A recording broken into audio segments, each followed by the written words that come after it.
Hola, hola, ¿cómo están? ¿Cómo les va?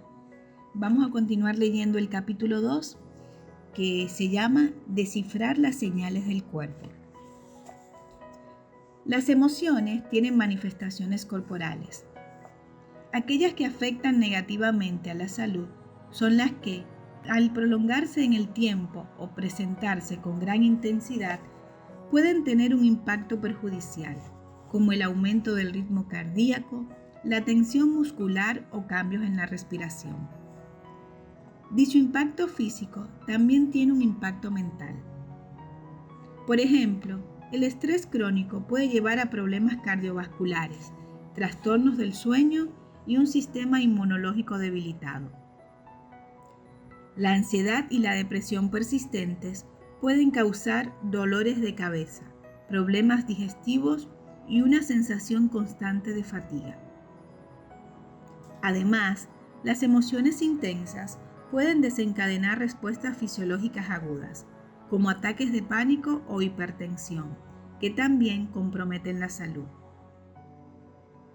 Estudios recientes han revelado algo fascinante. Las mismas áreas del cerebro que regulan nuestras emociones también estabilizan nuestras respuestas inflamatorias. Por lo tanto, la conclusión es reveladora. Para facilitar que el dolor físico se reduzca, es necesario que aprendamos a regularnos emocionalmente y así mantener un equilibrio integral en nuestro cuerpo y mente.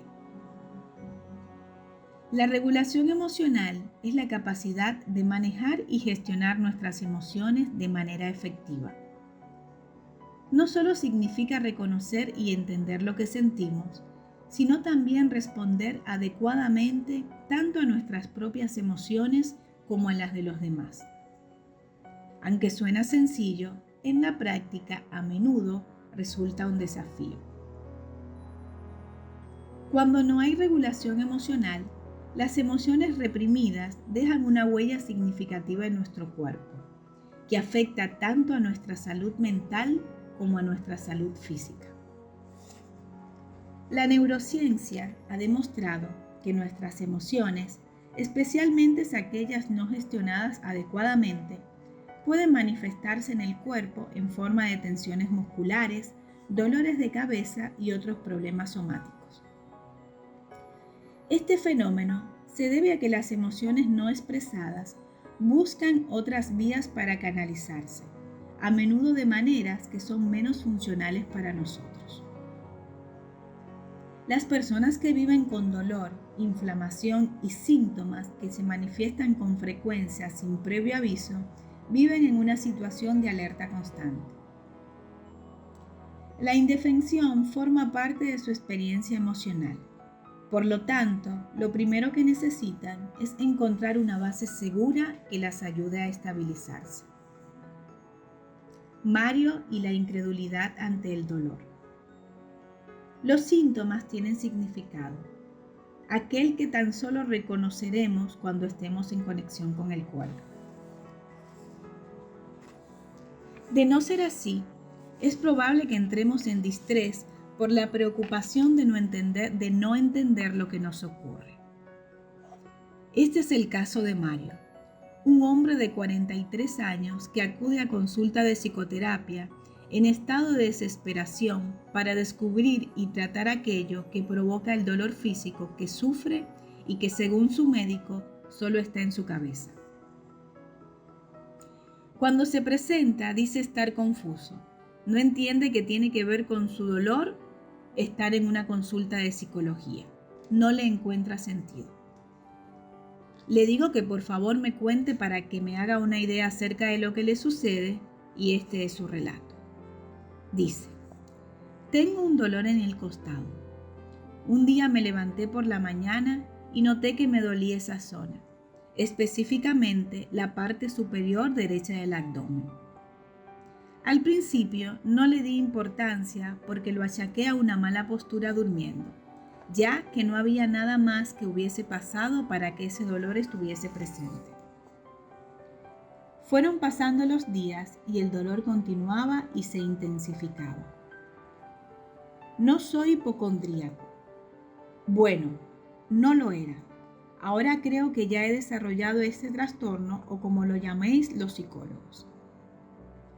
Al notar el aumento del dolor, me fui a internet buscando respuesta y todo coincidía con el dolor que se siente cuando ocurre algo en el hígado. Al ver esa información, se me apretó el estómago del susto.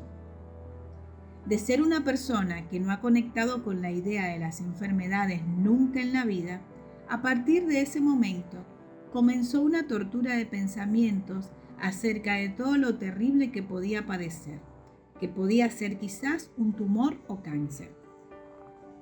Ese mismo día llamé al médico para que me viese cuanto antes. Dejé de dormir por la noche y empecé a sentirme nervioso y preocupado por este dolor que me comenzaba a limitar en el día a día y alrededor del cual me daba vueltas continuamente la cabeza. Me hicieron pruebas médicas y los resultados dieron bien.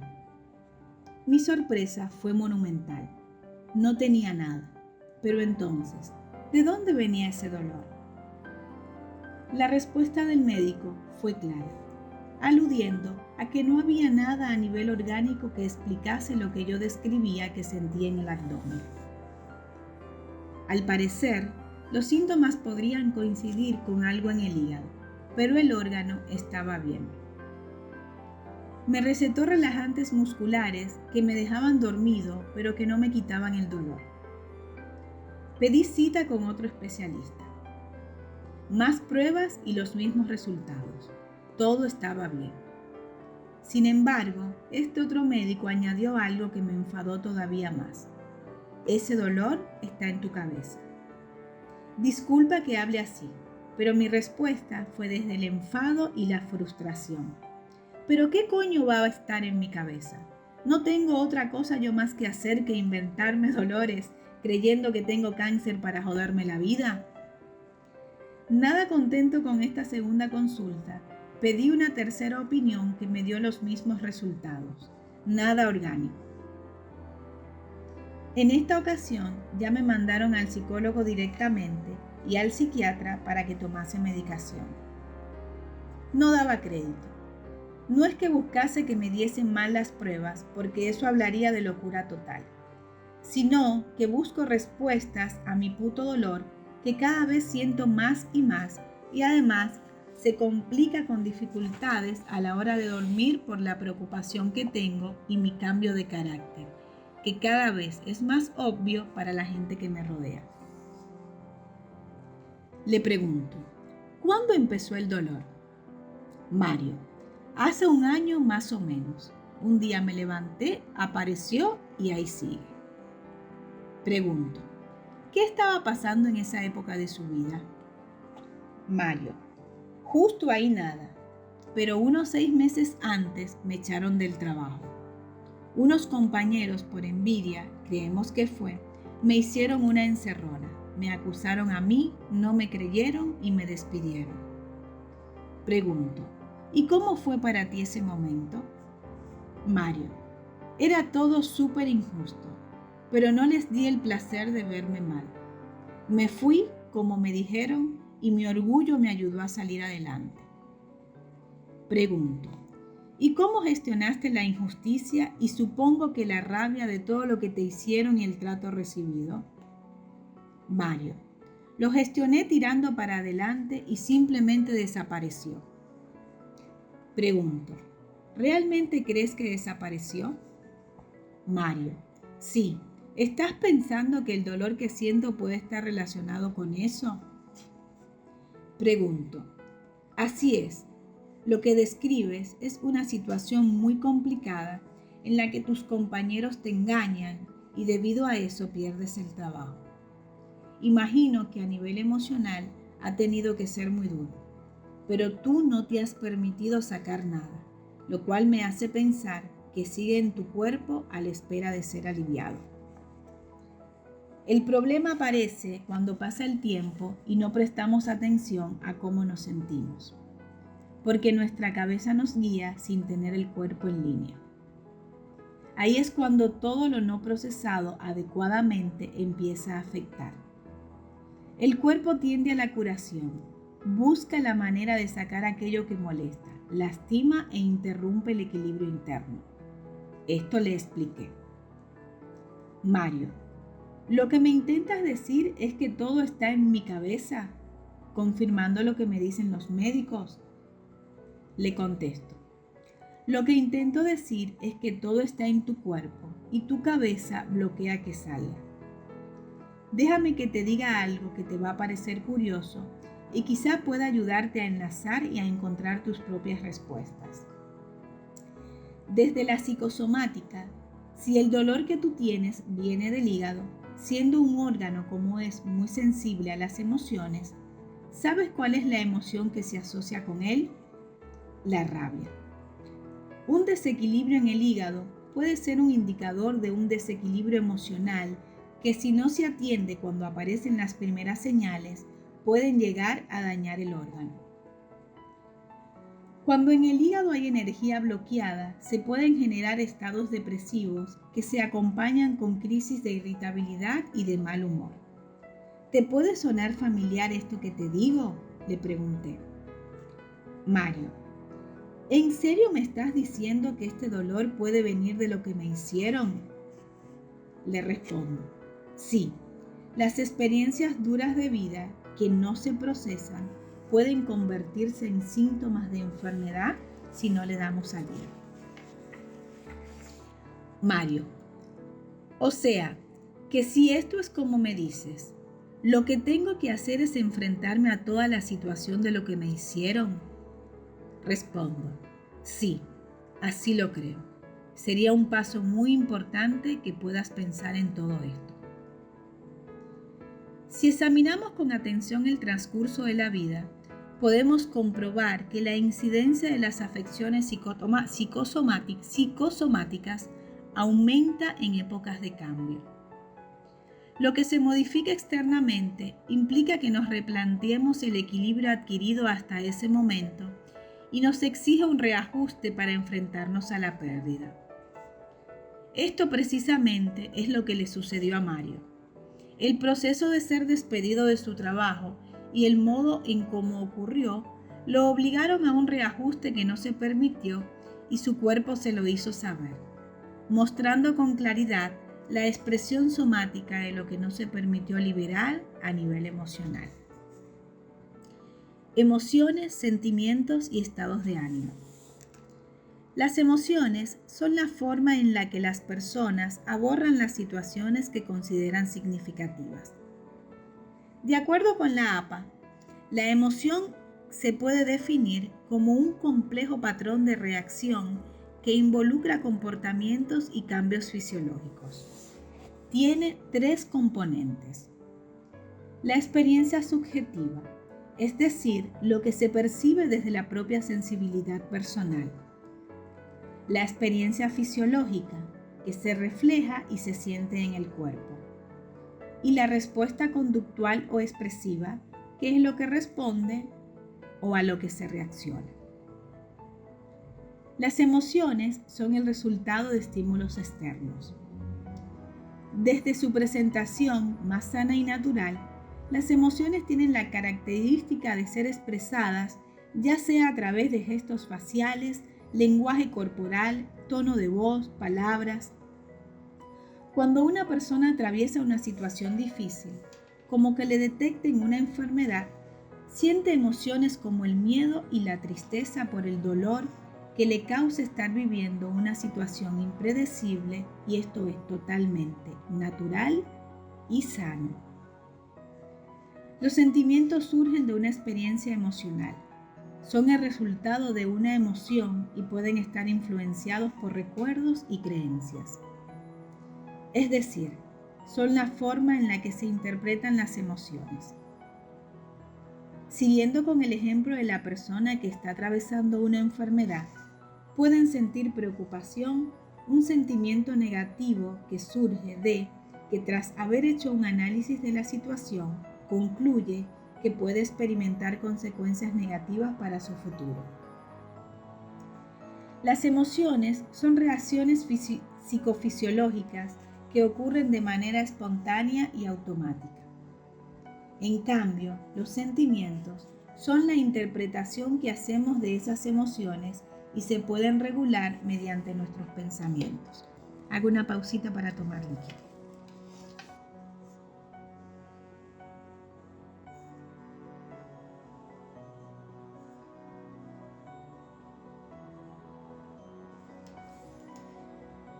A diferencia de ello, el estado de ánimo es un estado de la mente o un sentimiento general que puede tener influencia en los sentimientos, conductas o acciones. Se refiere al humor de una persona, es decir, a lo equilibrado que se está en una situación determinada. Mantener un estado de ánimo estable es importante para mantener la salud a largo plazo. Los estados de ánimo son de corta duración. Tienden a ser menos intensos que las emociones y no necesariamente dependen de una situación que los active. Están influenciados por el ambiente, la dieta, el ejercicio, la salud física y por los propios pensamientos. Es probable que la persona que recibe la noticia de su enfermedad desarrolle un estado de ánimo deprimido y confuso, que incluya tanto las emociones que siente como los pensamientos que tiene acerca de la situación. Lejos de entenderlos como entidades separadas, debemos comprender que emociones, sentimientos y estados de ánimo funcionan juntos, en equipo, y son los que nos dan la devolución de cómo se percibe el mundo y la vida a nuestro alrededor. Cuando estamos en un buen estado de ánimo, tendemos a tener un tipo de emoción particulares, como por ejemplo la alegría, que no suele aparecer en otros estados de ánimo más depresivos. Las emociones viajan en grupos y se pueden clasificar en emociones básicas y complejas. Aunque la clasificación varía según el autor y la teoría, la idea común es que las emociones básicas se reconocen rápido por su expresión facial universal, mientras que las emociones complejas son combinaciones de las básicas. Se suelen clasificar como básicas estas 6 emociones: felicidad, tristeza, miedo, enfado, sorpresa y asco. Dentro de las emociones complejas entrarían la vergüenza, que es una mezcla de miedo, tristeza e incluso enfado; el orgullo, que es una combinación de felicidad y sorpresa; y la pena, que es una mezcla de tristeza y enfado, entre otras. Desde un punto de vista neuropsicológico, el procesamiento de las emociones se gestiona a través de un conjunto de estructuras ubicadas en el sistema límbico, también conocido como cerebro emocional. Está compuesto por la amígdala, el hipocampo, el hipotálamo y el tálamo, entre otras estructuras. La amígdala es la estructura involucrada en los procesos emocionales, sobre todo con el miedo. Representa un importante papel en la consolidación de los recuerdos. El hipotálamo es el encargado de liberar todas las hormonas necesarias para sentir las emociones. Representa un papel importante en la coordinación de procesos emocionales, tales como rabia, placer y miedo. Hipocampo controla los procesos mentales relacionados con la memoria. Asocia las emociones con eventos específicos, ayudando a recordar y a aprender de experiencias pasadas. Tálamo representa un papel importante en el procesamiento de la información sensorial relacionada con las emociones. Filtra y transmite la información sensorial a otras partes del cerebro. La desregulación emocional y las emociones reprimidas. Las emociones representan un papel crucial en nuestra supervivencia y bienestar, influyendo en cómo vivimos y nos comportamos. Nos alertan sobre peligros, nos motivan a actuar y facilitan nuestras relaciones sociales. Sin embargo, cuando las emociones no se gestionan adecuadamente, pueden volverse destructivas y desproporcionadas frente a determinadas situaciones.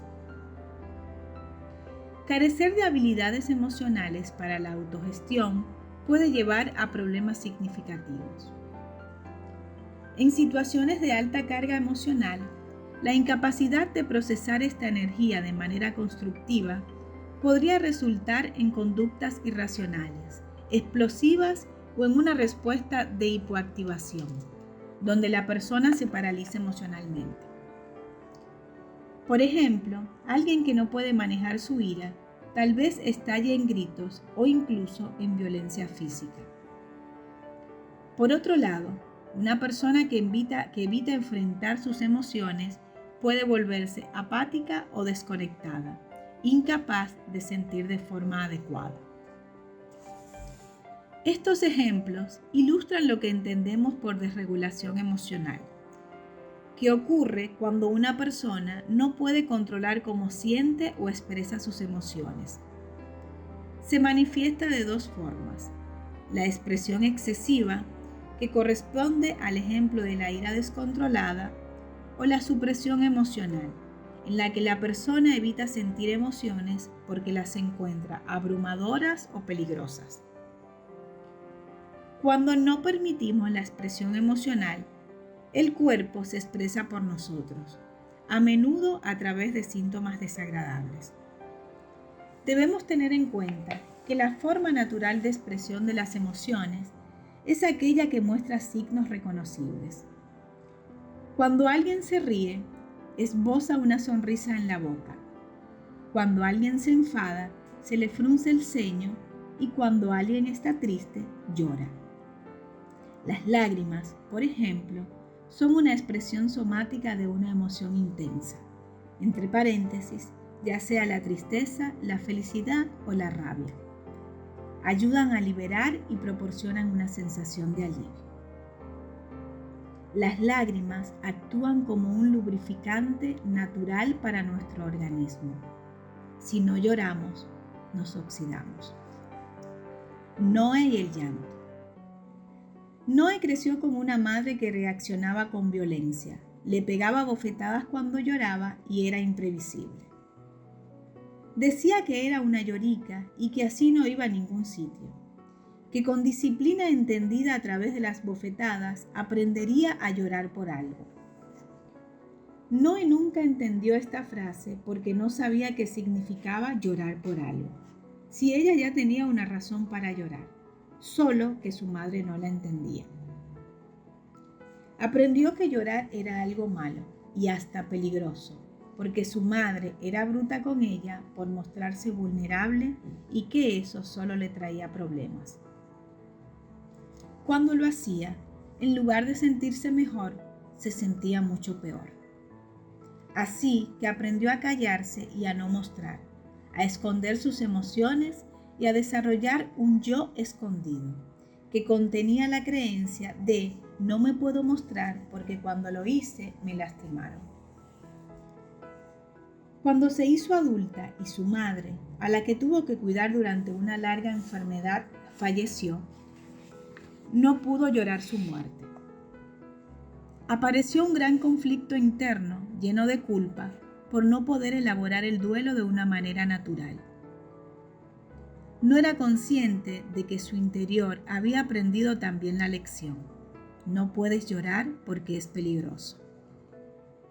Aprendió lo que su madre le había enseñado y ahora se daba la disyuntiva de que tenía que llorar justo por la persona que le había dañado por hacerlo.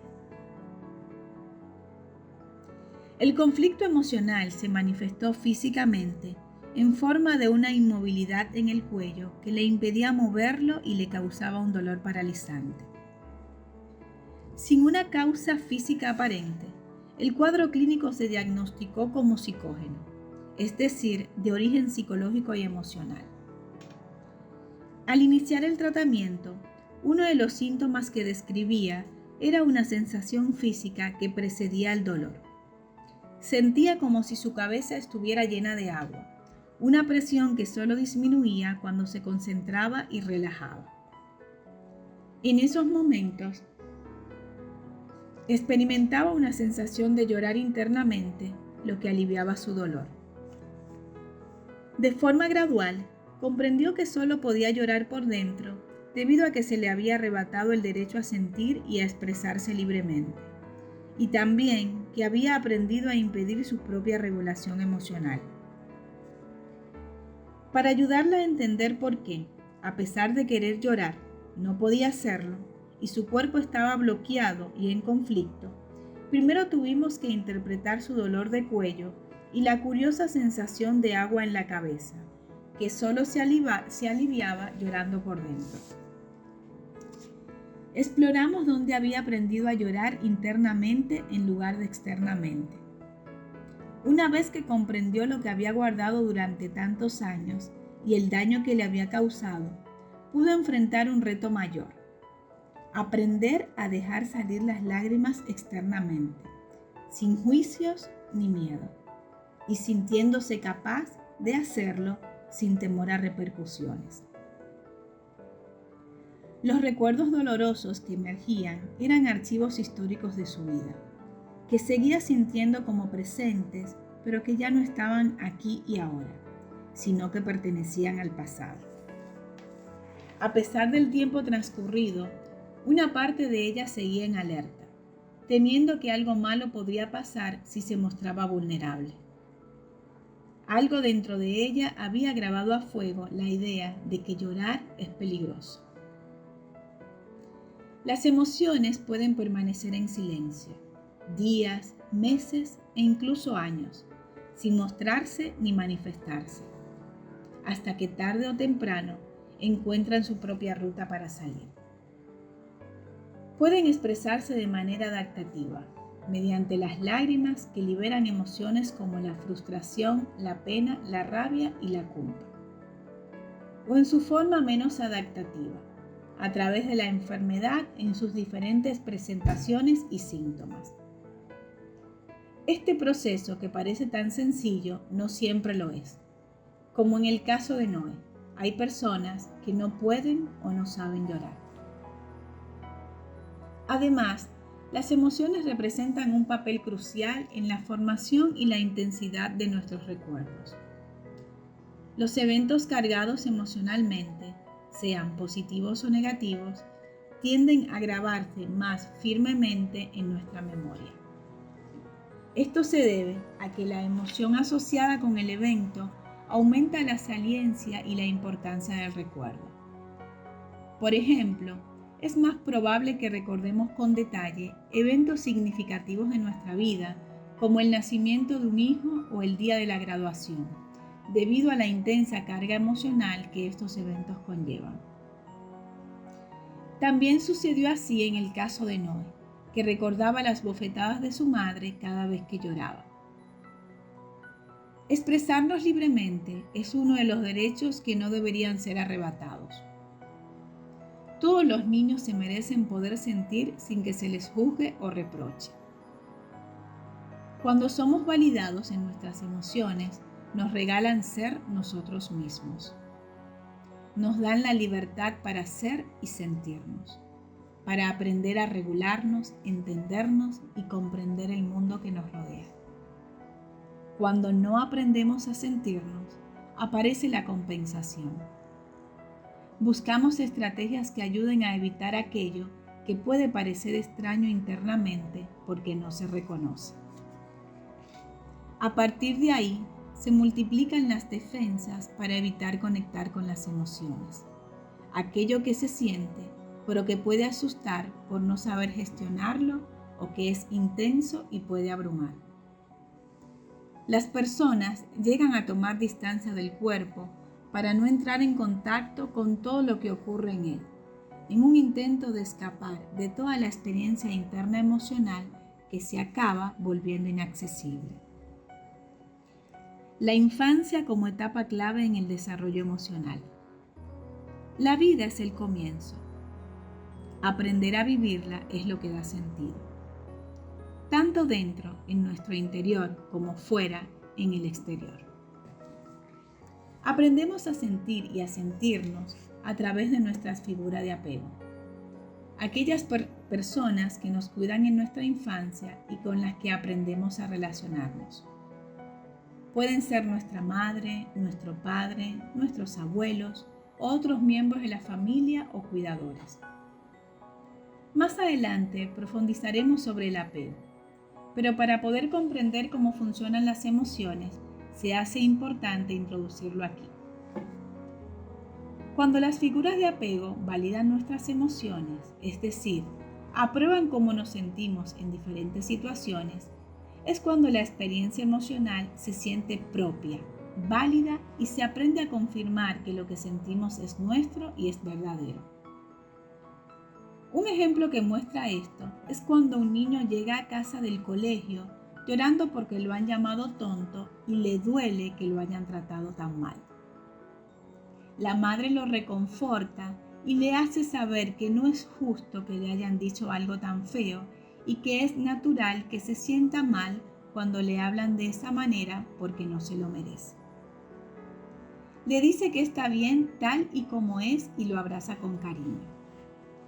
Este niño se sentirá validado, querido y reforzado en sus emociones.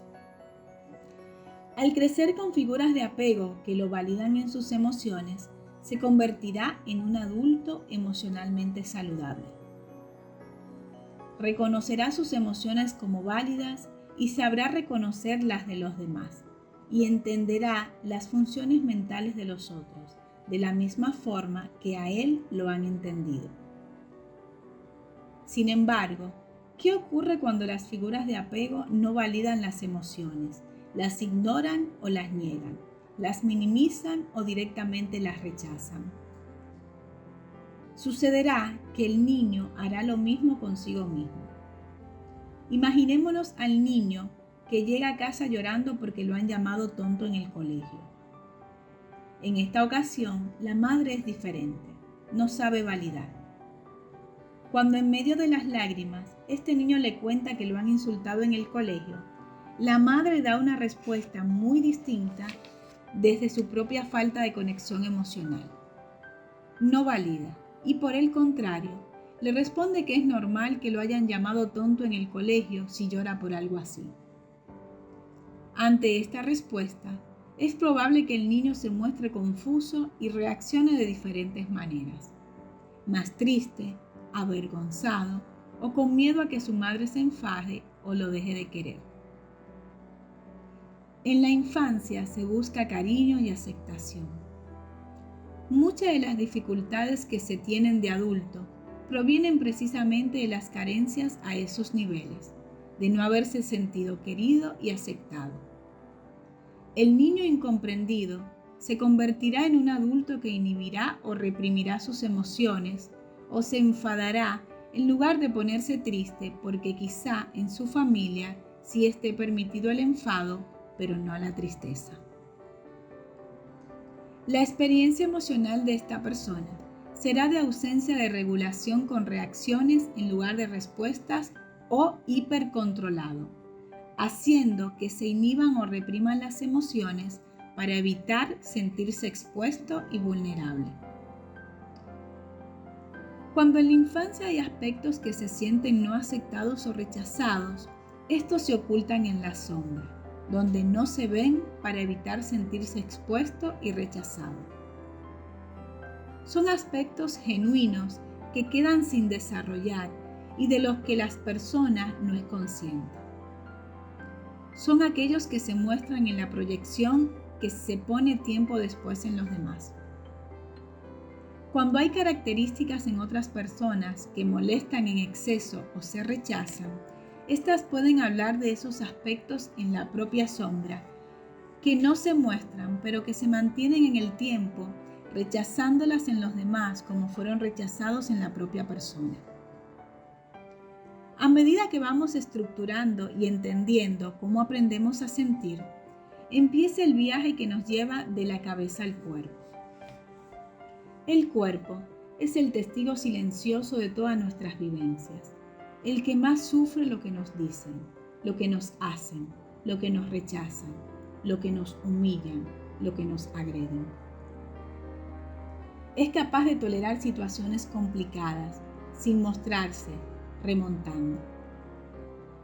Sin embargo, todo tiene su momento. El cuerpo tiene su tiempo y sus etapas, y cuando todo ha pasado y llega la calma, es cuando pide ser escuchado.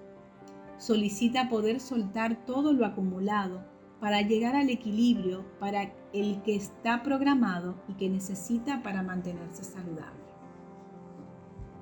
Es sencillo en teoría, pero se convierte en complicado en la práctica para esas personas que no saben cómo hacerlo porque, como en el ejemplo del niño, no han aprendido. Para todas estas personas, encontrar el equilibrio emocional y soltar y aliviar lo que el cuerpo pide se hace complicado. La energía de las experiencias vividas se va acumulando y el cuerpo sigue buscando la manera de liberarla sin éxito.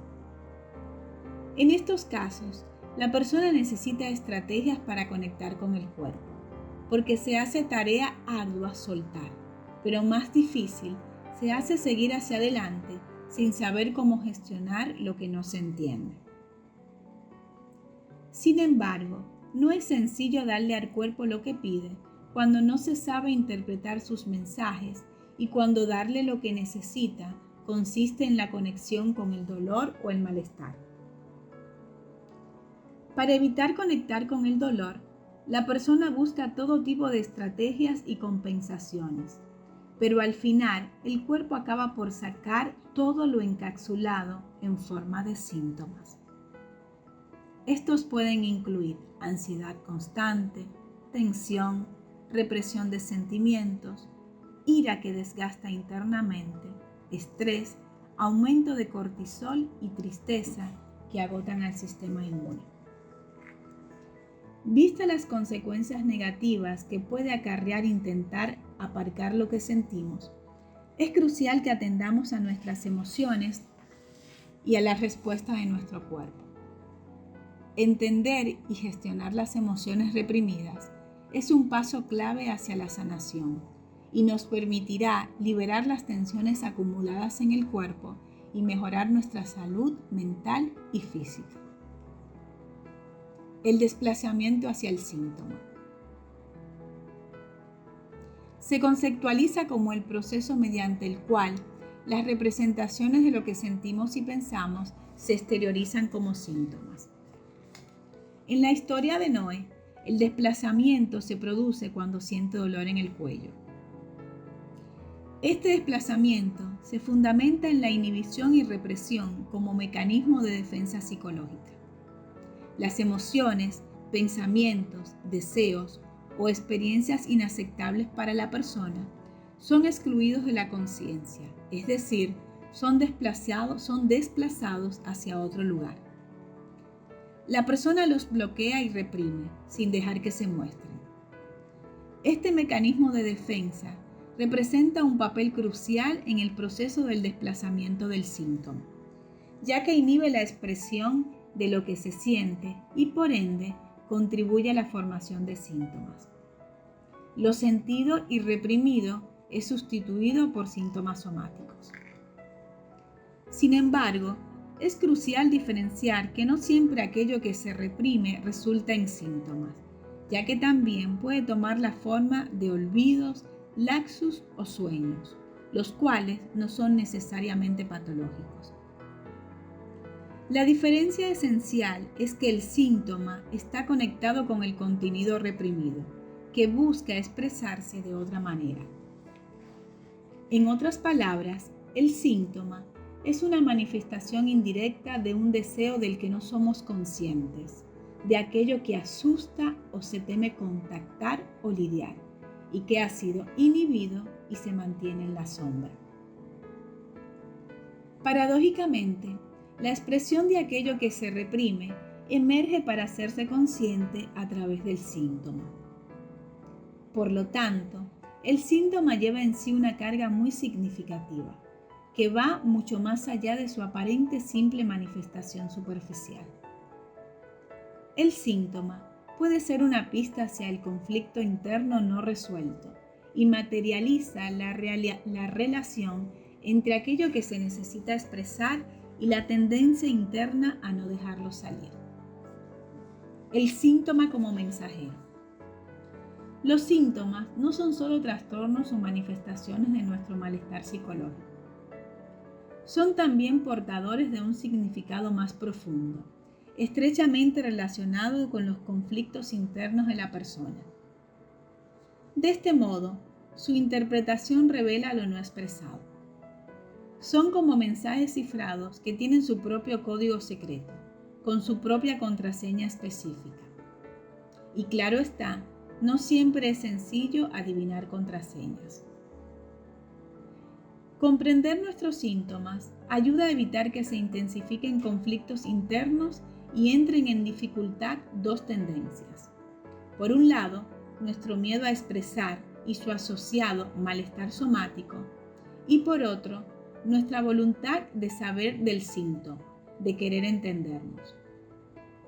Es decir, nuestra tendencia a querer expresar queda bloqueada por la imposibilidad de hacerlo. Hay diferentes razones que pueden llevar a este bloqueo. Miedo a hacerlo, vergüenza al contarlo, culpa por no ser lo adecuado, incomprensión al ser expuesto.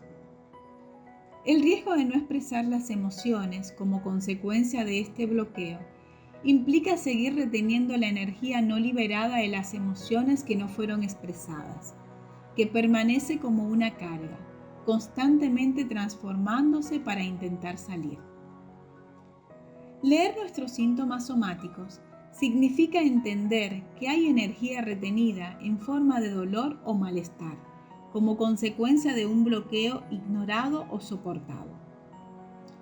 Hay personas que sienten miedo a las sensaciones y las asocian con algo malo o negativo. Esto está vinculado a no alcanzar a entender lo que viene del cuerpo. Aquello genera ansiedad o angustia y se acaba traduciendo en síntoma de enfermedad debido a las propias reacciones de la persona a causa del miedo. Aprendemos a gestionar las emociones mediante un proceso de aprendizaje procedimental. Este tipo de aprendizaje nos permite automatizar habilidades, comportamientos y estrategias de supervivencia. Es un aprendizaje implícito, es decir, que se adhiere a través de lo no verbal, como gestos, actitudes y posturas en lugar de palabras. Por ejemplo, si un niño observa que su padre reacciona con preocupación y alarma cada vez que le duele algo, aprenderá que las sensaciones corporales son peligrosas. Sin embargo, si en casa se adquiere la habilidad de entender el cuerpo de manera saludable y se muestra el valor de expresar emociones, ese niño aprenderá a vivir lo que viene del cuerpo como parte natural de sí mismo y se convertirá en un adulto sano. Cuando la emoción domina el cuerpo. Hay personas que viven la vida en estado de amenaza. Codifican la información que perciben a través de la emoción de miedo. Estas personas no entienden lo que les ocurre. Solo sienten miedo, preocupación, ansiedad y estrés, sensaciones con las que conviven en muchas situaciones durante su vida. No son capaces de ver que esa sensación de amenaza es el filtro mediante el que interpretan su vida, con poca capacidad de plantearse algo diferente. Se han adaptado a vivir de esa manera. ¿Dónde se aprende a vivir la vida a través de la amenaza? Responder esa pregunta nos dará pistas para conocer su origen y entender que lo que ocurre en el presente está originado por otras experiencias de vida que forman parte del pasado, que vivimos como si el pasado fuese el presente. Chloe y el miedo. Chloe es una enfermera que enfrentó el COVID en primera línea y vivió momentos de intenso estrés emocional durante la pandemia. Hasta que llegaron los medios suficientes para que pudiera protegerse del virus, estuvo trabajando con muy pocos recursos y bajo mucha presión. Recuerda aquella época como un impacto emocional intenso. Incluso hay parte de esas vivencias que no recuerda con claridad, debido al estrés que sufría. Describe cómo en ocasiones se sentía fuera del cuerpo y en otros como si estuviese viviendo una película. Estos síntomas pertenecen a algo que se denomina despersonalización y desrealización, mecanismos de defensa ante el estrés abrumador. Chloe vivió aquellos momentos con auténtico pánico y horror. Iba en el metro y podía respirar el miedo a través de la mascarilla. Era como si estuviésemos en una guerra mundial, me relata. Durante este periodo, le sobreviene un problema dental leve, que le podría haber ocurrido en cualquier otro momento. Le empieza a doler una muela debido a una caries. Sin embargo, algo que es sencillo se acaba convirtiendo en un calvario. El dentista tardó mucho en poder atenderla a causa de las circunstancias y sentía tanto dolor y desesperación que temía por su vida. Dada la complejidad de la situación que estaba viviendo, desarrolló síntomas depresivos y empezó a tomar medicación psiquiátrica. Cuando el problema de la muela se solucionó, algo quedó almacenado a nivel somático que se despertó en forma de una neuralgia de trigémino, una afección muy dolorosa que afecta el nervio facial, el nervio más grande de la cabeza y encargado de transmitir sensaciones desde la cara hacia el cerebro. Chloe sentía unos ataques intensos de dolor que describía como completamente insoportables y que aparecían de manera súbita sin dar señales, lo que le hacía sentir muy indefensa y asustada. Esos ataques estaban asociados a hablar, comer, cepillarse los dientes e incluso agacharse o tocarse la cara. La falta de comprensión y apoyo de sus colegas, quienes dudaban de su sufrimiento, empeoró su situación. Tuvo una gran desregulación a nivel emocional, ya que no entendía lo que estaba pasando dentro de ella y al mismo tiempo sus compañeros pensaban que se lo estaba inventando para ausentarse del trabajo.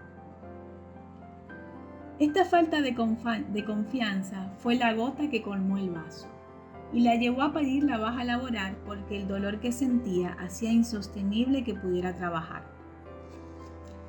A través de consultas con neurología, psiquiatría y fisioterapia, logró aliviar los síntomas físicos del dolor.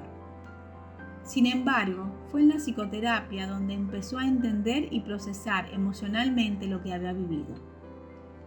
Se identificó el momento crucial en el que comenzó su padecimiento: el trastorno de estrés postraumático derivado de las experiencias vividas durante la pandemia. Empezó a hablar de las personas que veía morir, del miedo al contagio por la falta de medios, del poco apoyo en los compañeros cuando expresaba cómo se sentía y de la desconfianza y la acusación cuando enfermó. Poco a poco, fue procesando todos aquellos recuerdos que el cerebro no había podido convertir en experiencias adaptativas porque la abrumaban. Con la ayuda de la psicoterapia, integró estas vivencias en recuerdos que formarían parte de su experiencia de vida. Una vez procesados los recuerdos y con todo el tratamiento médico y la fisioterapia, el dolor se fue mitigando hasta que desapareció. El mapa de las emociones. El testimonio de Chloe es un claro ejemplo de que las emociones ajustan no solo nuestra salud mental, sino también nuestros estados corporales. Un estudio de la Universidad de Athlone, liderado por Laurie Numená, demuestra que cada emoción despierta reacciones en determinadas zonas del cuerpo, observando patrones similares en personas de diferentes culturas. Las emociones coordinan nuestro comportamiento y estados fisiológicos durante eventos significativos, tanto en situaciones de supervivencia como placenteras. Aunque somos conscientes de nuestro estado emocional, como la ira o la felicidad, los mecanismos que originan estas sensaciones subjetivas aún no se comprenden completamente. El mapa corporal muestra cómo, dependiendo del tipo de emoción que sentimos, podemos percibir sensaciones en diferentes partes del cuerpo. Por ejemplo, el nudo en el estómago cuando estamos preocupados, el dolor en la garganta al sentir tristeza o dolor en el pecho cuando estamos angustiados. El cuerpo transforma las emociones en sensaciones a través de neurotransmisores, enviando mensajes que necesitamos interpretar para comprender y resolver nuestras experiencias emocionales. Según el estudio de Nummená, la mayoría de las emociones básicas, entre paréntesis, enfado, miedo, tristeza, sorpresa, y aquellas más complejas, entre paréntesis, disgusto, ansiedad, vergüenza y envidia, se localizan en la cabeza y en la parte superior del cuerpo, cerca de los órganos vitales. El mapa de las emociones es universal, aunque la expresión emocional varía por influencia cultural y personalidad. El lenguaje cotidiano está repleto de metáforas que relacionan emociones con parte del cuerpo, aunque estas expresiones son simbólicas. El órgano más asociado a las emociones es el corazón, utilizado para expresar amor, apoyo y cariño. Las emociones afectan tanto al cuerpo como a la mente, y las emociones no resueltas pueden generar síntomas físicos. Por ejemplo, el enfado, la tristeza y la frustración tras una traición pueden manifestarse físicamente si no se liberan emocionalmente. Desde la perspectiva de la medicina china, las emociones están directamente relacionadas con órganos específicos. Cuando las emociones no están equilibradas, son capaces de causar síntomas en estos órganos. Corazón. El disfrute desequilibrado puede llevar a insomnio, palpitaciones y mala memoria. Hígado. Enfado, rabia, frustración, intolerancia y estrés pueden causar cara colorada, sabor amargo en la boca, mareos, problemas menstruales y tendinitis. Vesícula biliar. Amargura, ira, disgusto, crítica y envidia. Intestino delgado. Ansiedad y preocupación. Vaso. Preocupación. Exceso de energía mental. Cansancio. Pérdida de apetito. Mala digestión. Músculos débiles. Labios blanquecinos y menstruaciones excesivas. Pulmón. Tristeza, melancolía y duelo. Riñón. Miedo, que puede manifestarse como infecciones, cólicos, palpitaciones, problemas de sueños o ataques de pánico. Vejiga. Celos, suspicacias, rencor, dolor en la parte baja de la espalda y dolor de rodillas. Muchas de nuestras emociones también tienen un reflejo inmediato en el aparato digestivo. Uno de los mapas de las emociones está en la ínsula, que integra la información sensitiva y autónoma de las vísceras, modulando aspectos de la sensibilidad, entre los que está el dolor. Por ejemplo, la sensación de estómago como una piedra es recogida por la ínsula. Hago una pausita para tomar líquido.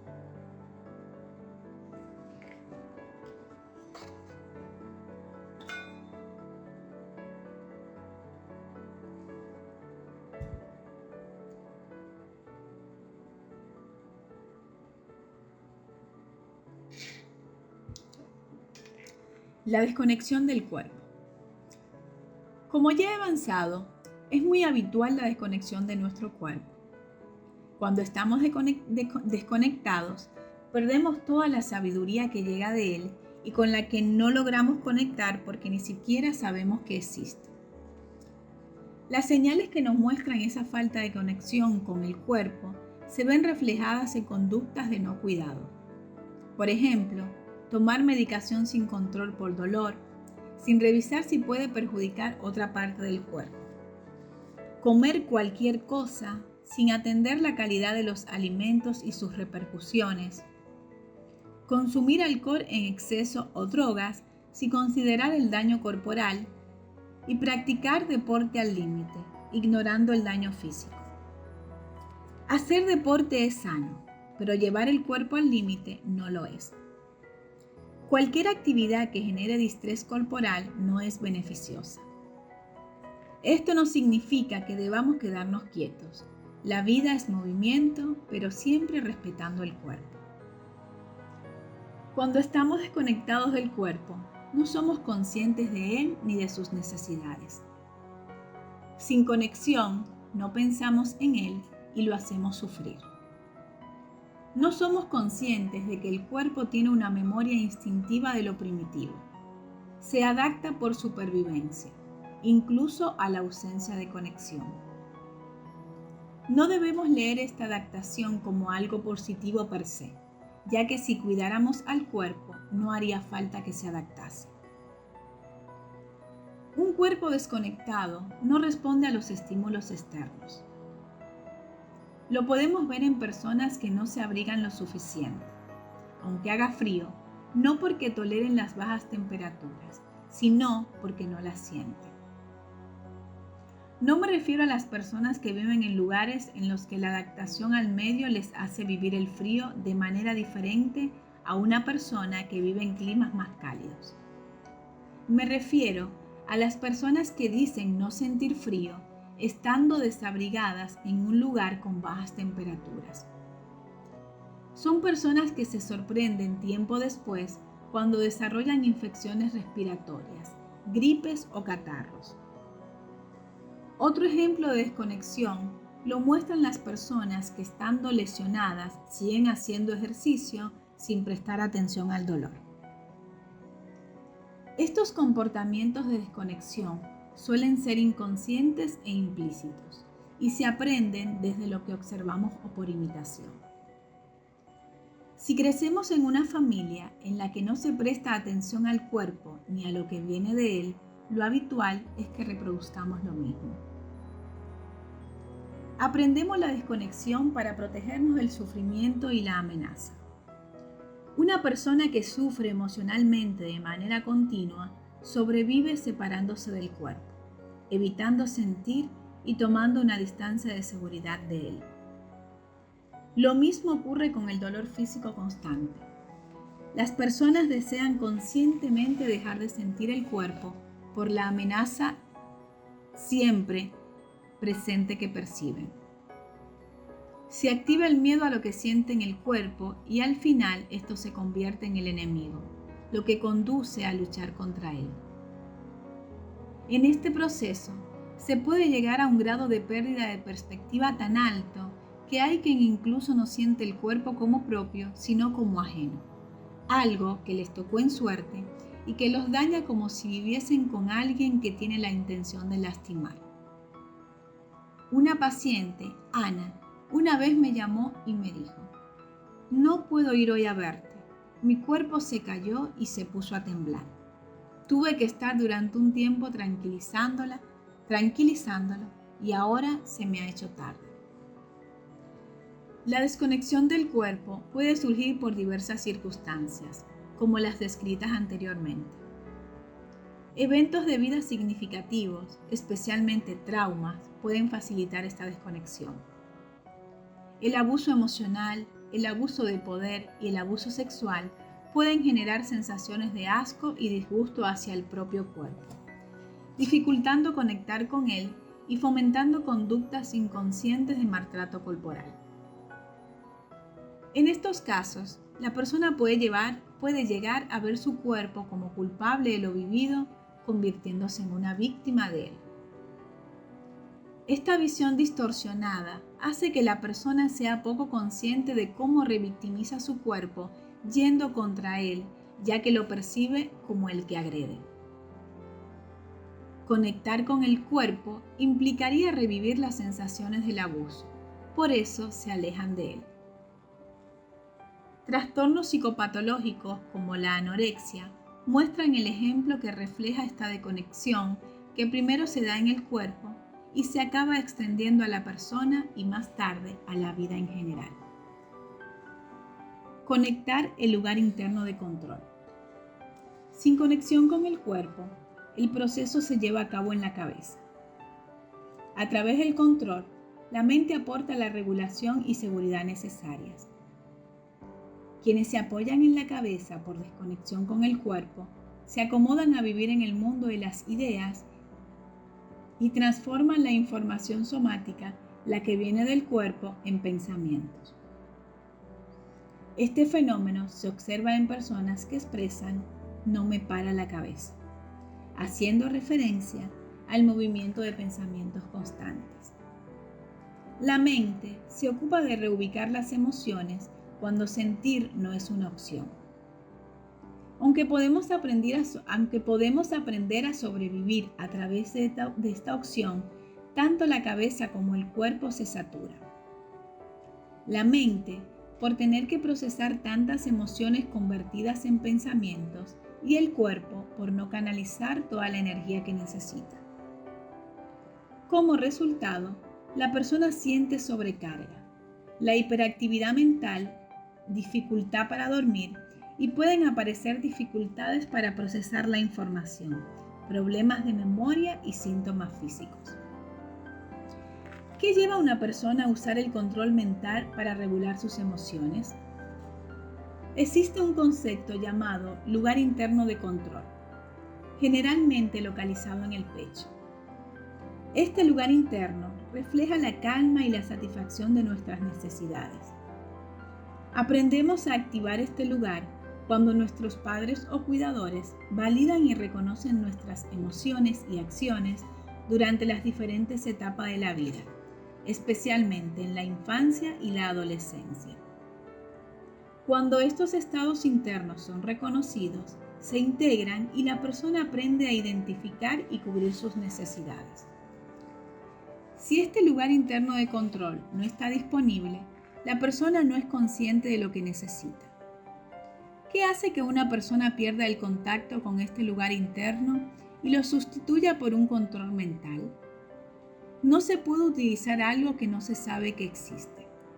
El lugar interno de control es innato, pero su activación depende de las figuras de apego y los cuidadores primarios. Si ellos, por diversas razones, no han podido activar su propio lugar interno de control debido a sus experiencias o trastornos, la persona tendrá que aprender a darse cuenta de esto y trabajar para activarlo. Por ejemplo, si un padre no valida las emociones de su hijo porque nunca aprendió a hacerlo, ese niño podría crecer sin desarrollar un lugar interno de control.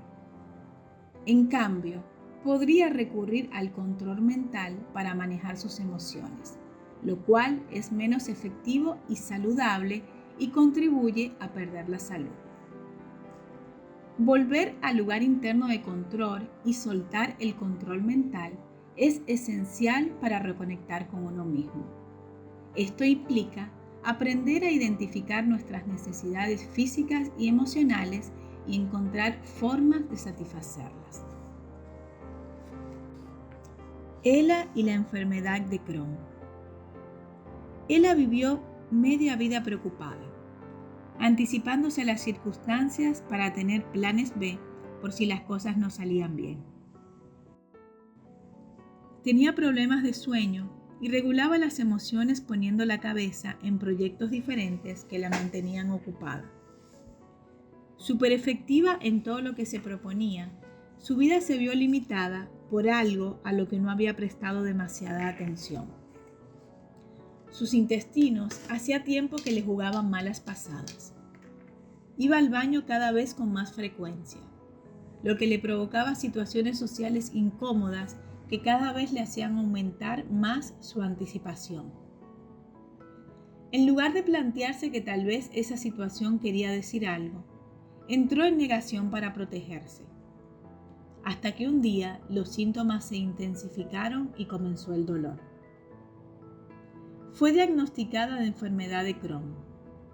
No le encontraba el sentido porque no tenía antecedentes familiares y se derrumbó. Lo que no se había permitido en años surgió con lo que ella sintió como una presa que abrió la compuerta de lo acumulado en años. Se sintió abrumada a muchos niveles y se deprimió. Comenzó psicoterapia para entender todo aquel nudo emocional del que no se podía librar. Debía aprender a sentir las emociones sin miedo, aprender a aceptarlas como parte de la vida, y aquello le costaba. No había aprendido a hacerlo. Provenía de una familia en la que no se conocían las emociones propias ni la de los demás. Creció obligada a colocar el lugar interno de control en la cabeza como alternativa de regulación emocional. El proceso de psicoterapia para ella fue todo un reto. Fue un volver a crecer por dentro. Era como demoler lo creado y ver que dentro de esa estructura había algo tierno, vulnerable y súper frágil de lo que nunca había sido consciente. Uno de sus grandes logros fue aprender a llorar. Se sintió asustada la primera vez que pudo conectar con el dolor que no había sentido en toda su vida. Una vez que conectó, lloró y lloró. Lloró muchas circunstancias vividas que no era consciente de que le habían afectado tanto. Pudimos procesar traumas y experiencias adversas de vida, y poco a poco se recuperó de la depresión y con ella su enfermedad fue mejorando. Definió todo su proceso como una metamorfosis de vida que le hizo ver un antes y un después del que no se hubiera dado cuenta de otra manera, aunque por supuesto, como ella decía, no habría necesitado vivir este proceso si mi vida hubiera sido diferente. Al principio culpó a su familia, pero poco a poco se dio cuenta de que cada persona tiene su mochila, incluidos sus padres, abuelos, y ahora era ella quien decidía vivir su vida sin preocupación, sin planes B, sin una depresión antigua que arrastraba desde niña y de la que nunca había sido consciente. Ella aprendió en qué consiste reconocer los sentimientos y darles el significado acertado que tienen para cada uno. El trabajo con el cuerpo en psicoterapia revela una vida interna que contiene lo conocido, pero también lo desconocido, lo que sorprende, por antiguo, por doloroso, por escondido y por oculto. Surge lo no procesado, guardado en espacios internos frecuentemente encriptados para evitar sufrir.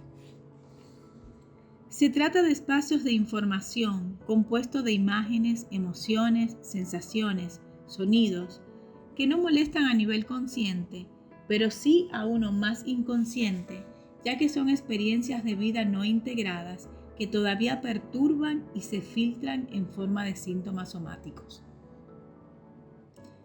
Tener curiosidad para ver y sentir lo que contiene el cuerpo es sanador. Sin embargo, pueden aparecer reticencias para hacerlo. Como psicoterapeuta, mi objetivo es ayudar a que el paciente pierda el miedo que le provoca entrar en todo lo que su cuerpo contiene. Es primordial insistir en que los recursos del presente que la persona ha ido desarrollando a lo largo de los años, aquellos que le han hecho salir adelante, son suficientes para empezar a hacer frente a lo que no se pudo enfrentar en el pasado. Será crucial que sintamos que podemos. Para ello, hay una tarea muy sanadora que comienza con una pregunta. Si la relación que tienes con tu cuerpo fuese la relación que mantienes con algo o alguien, ¿qué o quién sería? Esta fue la pregunta que le formulé a Amelia, una de mis pacientes, que sufría síntomas de ansiedad, parálisis en el cuerpo, despersonalización y, según sus propias palabras, miedo a estar loca y enferma. Para responder a esta pregunta, le pedí que lo hiciese escribiendo una carta al cuerpo, lo que nos ayudaría a entenderlo mejor. Esta simple tarea representó todo un descubrimiento, un darse cuenta para ella de lo que estaba haciendo sufrir tremendamente sin saberlo. Carta a mi cuerpo. Quizá en otro momento te hubiese escrito negándome a aceptarte, queriéndote demostrar mi rechazo y dejando claro que nuestra relación es imposible. Reconozco que sentarme a escribirte cosas desagradables otra vez no me va a hacer llegar a ningún lugar distinto. Natalia me ha propuesto hacerte una carta y que la leamos juntas. Y me ha parecido una gran oportunidad para poder mirarte de una manera más reflexiva. Si bien es cierto que me incomoda el hecho de estar aquí, dirigiéndome a ti sin ánimo de pelear, también admito que tengo ganas de que nos lleguemos a entender. Y sé que merecerá la pena. Querido cuerpo, o no tan querido. Sé que te pierdo con facilidad. Siempre me ha resultado difícil tenerte en cuenta. Siempre he sentido que el espacio que requerías físicamente era demasiado y el espacio de cuidado también lo era. Eso me parecía. Pienso que no somos lo mismo y me siento agobiada al habitar en ti. Tu existencia me ha agobiado siempre. Me agobias porque para mamá significabas enfermedad. Todo el día de médico en médico. Esto me hizo pensar que estabas mal, que eras un cuerpo mal hecho, que no funcionabas bien. ¿Qué te pasaba? ¿Por qué necesitabas tantos médicos? Me enfadabas mucho y no te quería. Ahora entiendo que no te pasaba nada, que era la angustia y la necesidad de mamá. Ella, además, ha estado enferma siempre, durmiendo porque le dolía mucho la cabeza o la tripa o las piernas o la espalda, o estaba mareada o cansada. Siempre había algo. Cuando te enfermabas, de verdad, papá decía, ¿cómo se nota que has salido a tu madre? Es que eres igual que ella. Era lo peor que me podía decir. Nunca he querido ser como ella, y tú me hacías serlo. Me doy cuenta de que hice lo imposible para que no te parecieses en nada a ella. Mamá pasa mucho tiempo en la cama. Yo decidí mentalmente que no me gustaba dormir ni estar en la cama. Mamá nunca madruga, se levanta tardísimo. Dormir 2 o 3 horas y levantarme a las 4 de la mañana fue mi mejor plan durante mucho tiempo. Mamá duerme al lado derecho de la cama. Yo siempre elijo el lado izquierdo de las habitaciones. Mamá siempre está cansada. Yo nunca quise descansar ni reconocer mi cansancio. A mamá le encantan los médicos. A mí me daba igual que tuvieses fiebre y que necesitaras cuidado. Me molestaba que tuvieses necesidades. Natalia me enseñó que nos vemos como nos han dicho que somos, no como somos en realidad. Y escribiéndote, me doy cuenta de que cuando pienso en ti, lo hago con angustia, buscando el fallo y la enfermedad. Como siempre te ha visto mamá, como si fueras igual que ella, como decía papá también. Siempre he pensado que estabas mal, que eras débil y que tenía que hacerte fuerte, como papá lo es. Y pensé que la manera de conseguirlo era aprender a compensar mi debilidad corporal por lo que consideraba que era la fortaleza mental, no tener necesidades. Llevo muchos años viviendo sin ti y mi cabeza me dice, si has podido sin él, entonces sigue sin él. Sin embargo, eres tú quien me ha hecho vivir y me sale agradecértelo. Te he dado muy poco, por no decir nada. Aún con ello, hoy tengo salud. Me encantaría que supieras que estoy trabajando para que formemos un buen equipo. Todavía no nos sentimos como tal, pero cada vez queda menos para que así sea. Aún te miro con molestia, porque me siento encerrada, como si no fuera mi lugar estar en ti. La diferencia es que ya no pienso solo en mí. Sé que para ti tampoco ha sido fácil ni cómodo sostenerme. Simplemente te has aguantado y me has ofrecido el tiempo necesario hasta aquí. Hoy, por fin, puedo pedirte perdón, asumiendo que unas disculpas conllevan un cambio y una responsabilidad en este proceso. Asumiendo que necesitas un espacio de cuidado y de descanso y asumiendo tus necesidades. Ahora que te miro, me doy cuenta de toda la información que contienes. Es curioso pensar que me siento contigo de la misma manera que me siento con mamá. Digamos que ahora acepto que tú eres mi cuerpo, al igual que reconozco a mamá como mi madre. Acepto que no podré cambiarte por otro ajeno, ni tampoco podré cambiar a mamá por otra madre diferente. Ahora estoy haciendo cosas por cuidarte, tomando decisiones diarias como comer casi todos los días, dormir más o jugar al tenis, al igual que estoy tomando decisiones por cuidar la relación con mamá, siendo más amable con ella, abrazándola en algún momento o preguntándole cómo está. Es como si la relación con ambos avanzase de un modo paralelo y simultáneo. A pesar de tener una actitud de reconciliación y de aceptación hacia ambos, continúo sintiendo tensión, rechazo y cierta rabia como cuando me encuentro con vosotros.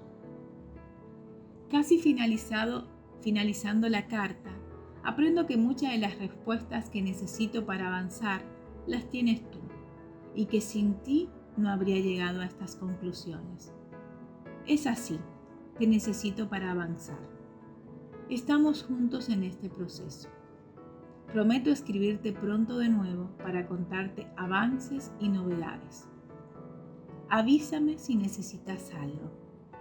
Ahora puedes contar conmigo. En consulta, cuando le pregunté a Amelia cómo se había sentido redactando la carta, me dijo: cuando acabé de hacer la carta a mi cuerpo, tomé conciencia de muchas cosas acerca de mí y de mi vida. Pero sobre todo, me di cuenta de que la carta al cuerpo en realidad es una carta a mi madre. Durante años me negué a ver muchas cosas que me producían daño y no quería sentir porque sentir me hacía sufrir demasiado, por lo que no sentir fue la opción perfecta para mí. Primero dejé de sentir las emociones y después el cuerpo en general. Me dejé de sentir a mí. Bueno, hasta acá el capítulo 2 y espero que les venga gustando el libro. Yo les mando desde acá un abrazo como siempre muy pero muy grande. Espero que se encuentren bien y nos volvemos a escuchar en el capítulo 3 que se llama Desenmascarar al estrés. Abrazo muy pero muy grande.